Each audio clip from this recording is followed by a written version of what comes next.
Madam Speaker, I have a few questions for my colleagues. What if our foreign policy of the past century is deeply flawed and has not served our national security interests? What if we wake up one day and realize that the terrorist threat is a predictable consequence of our meddling in the affairs of others and has nothing to do with us being free and prosperous? What if propping up repressive regimes in the Middle East endangers both the United States and Israel? What if occupying countries like Iraq and Afghanistan and bombing Pakistan is directly related to the hatred directed toward us?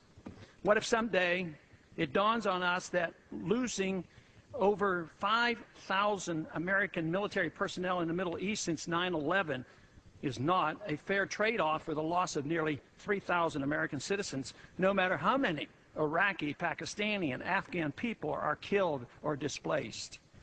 What if we finally decide that torture, even if called enhanced interrogation technique, is self-destructive and produces no useful information, and that contracting it out to a third world nation is just as evil? What if it is finally realized that war and military spending is always destructive to the economy? What if all wartime spending is paid for through the deceitful and evil process of inflating and borrowing? What if we finally see that wartime conditions always undermine personal liberty? What if conservatives who preach small government wake up and realize that our interventionist foreign policy provides the greatest incentive to expand the government? What if conservatives understood once again that their only logical position is military intervention and managing an empire throughout the world?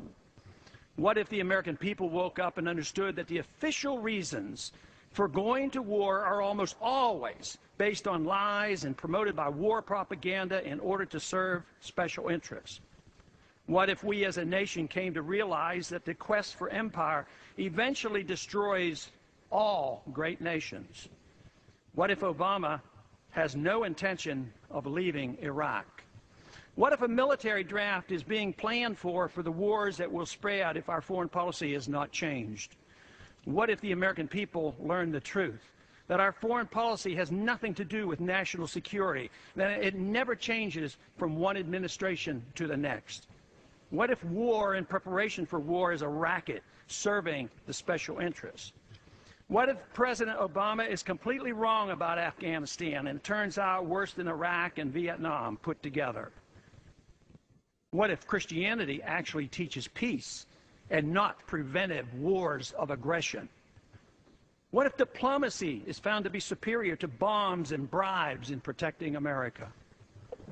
What happens if my concerns are completely unfounded? Nothing. But what happens if my concerns are justified and ignored? Nothing good. And I yield back the balance of my time.